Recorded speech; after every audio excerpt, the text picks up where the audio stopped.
Olá, você está no programa Cara de Um, Focinho do Outro, feito pela Sociedade Brasileira de Psicanálise Integrativa. E a pergunta de hoje é: os animais têm alma? Pois é, essa pergunta é feita há muitos séculos pelo homem. E a gente pode traçar aí um pouco da história dessa pergunta com as devidas respostas. Por volta de 500 a.C., a Pitágoras foi perguntado se os animais tinham alma. E ele respondeu da seguinte forma: os animais dividem com o homem o privilégio de possuir uma alma. Isso foi dito há cerca de 2.500 anos atrás. E até hoje a gente questiona ou questionava essa verdade. Bom, depois veio o ano zero de Cristo e somente 1.800 anos depois, no século XIX, Allan Kardec, o grande Allan Kardec, decodificador da religião espírita, do espiritismo, escrevendo ali por volta de 1850 um livro que é um clássico do espiritismo, chamado O Livro dos Espíritos, na questão 597, lhe é perguntado se os animais têm alma. E ele diz que sim, os animais, assim como os homens, são possuidores de uma alma. Em seguida, lhe é perguntado se os animais reencarnariam após a morte do corpo. E ele disse que sim, os animais evoluem. Veja que o quanto vários pensadores, várias pessoas que estudaram essa questão falam sobre a posse da alma em relação aos animais, a necessidade, ou melhor, o fato dos animais terem alma. Depois de Kardec, veio um médium e pensador espírita chamado Leon Denis, e ele dizia uma frase que é mais ou menos assim, que também ficou um clássico dentro desse tema. Ele diz que a alma dorme nos minerais, ela sonha nos vegetais, ela se agita nos animais e ela acorda no homem. Essa é uma frase clássica que mostra o quanto o Espiritismo vê a questão da alma dos animais, mostrando claramente que o princípio inteligente, ele transpassa de um reino ao outro, caminhando para a sua evolução. Na verdade, nós ficamos um pouco parados no tempo, porque houve uma noite muito escura, podemos dizer dessa forma, na Idade Média, no século XVII, através de um filósofo e matemático chamado René Descartes, que disse que os animais eles não sentiam dor e por isso não havia necessidade de ter ali nenhuma compaixão com relação a eles. Ele disse mais ou menos isso.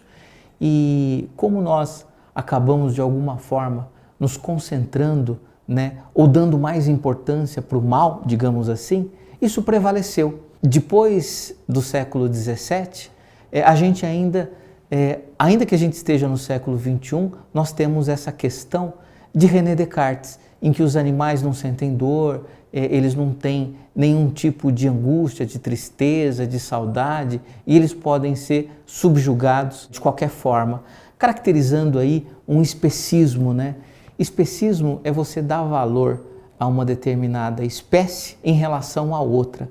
Tem a ver com o nosso antropomorfismo, Nós valorizamos muito o homem em detrimento aos animais. Hoje, tudo mudou. A própria ciência, ou melhor, a neurociência, ela fala de quantos animais são sencientes, ou seja, eles sentem dor de alma. Se eles sentem dor de alma, significa que eles têm alma. Ninguém sente dor naquilo que não tem. Pois atualmente o espiritismo, a religião espírita, vê os animais de uma forma completamente diferente. Veja que nos últimos anos, especialmente na última década, houve uma evolução, uma divulgação, uma abordagem completamente diferente dos animais em relação à espiritualidade, em relação ao espiritismo. Hoje, por exemplo, há muitos centros espíritas que atendem animais, no sentido de aplicar ali uma energia, né, orientar o seu tutor em relação à sua doença, à sua questão, ao seu problema, orientar muitas vezes o tutor que tem ali uma questão, um problema também importante, enfim. Não dá para falar hoje em espiritualidade, em alma dos animais, sem citar, por exemplo, o médico veterinário que já fez a sua passagem, Dr. Marcel Benedetti. Dr. Marcel Benedetti, médico veterinário, homeopata, ele faleceu há cerca de 6 anos atrás e ele foi o fundador, né, de uma ideia em que, aqui pelo menos na nossa cidade, de que os animais deveriam frequentar centros espíritas. E criou a ASEAMA, que é um centro espírita exclusivo para o atendimento dos animais e dos seus tutores. Há outros centros também espíritas que fazem esse tipo de atendimento hoje.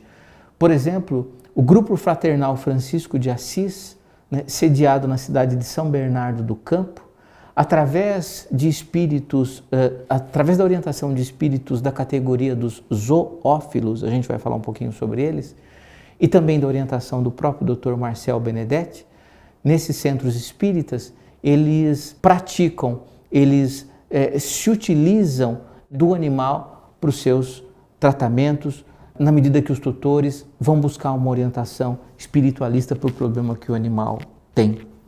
Espíritos zoófilos são uma categoria de espíritos responsáveis pelos reinos mineral, vegetal e animal. E eles orientam os médiuns, bem como os tutores, como lidar corretamente com o animal, né? Trazendo informações bastante contemporâneas e com muitas vezes quebra de paradigma, às vezes informações tão inteligentes, relevantes e tão adiantadas em relação à nossa cultura e à nossa evolução que às vezes a gente tem uma certa dificuldade da sua compreensão. Pois bem, então esse é o assunto de hoje, abordando a espiritualidade dos animais. Quero deixar aqui um convite, né? Esse assunto está sendo a tônica do momento, né? Hoje há muitos fóruns de discussão sobre eles, tanto que nós teremos agora o primeiro congresso de regressão, o primeiro congresso de regressão e hipnose da Sociedade Brasileira de Psicanálise Integrativa, que ocorrerá agora dias 29 e 30 de julho. Inclusive eu abro o congresso com o tema da palestra Espiritualidade dos Animais. Você está convidado e se você tiver algum interesse em participar é só entrar no canal da SBPI, fazer inscrição no congresso e ver não só a minha, mas inúmeras outras palestras que lá terão abordando a questão da regressão, da hipnose e da espiritualidade dos animais. Dúvidas, críticas, sugestões? Manda um e-mail para a gente, escreve para a gente aqui no nosso canal da Sociedade Brasileira de Psicanálise Integrativa. Até semana que vem, se Deus quiser. Tchau, tchau.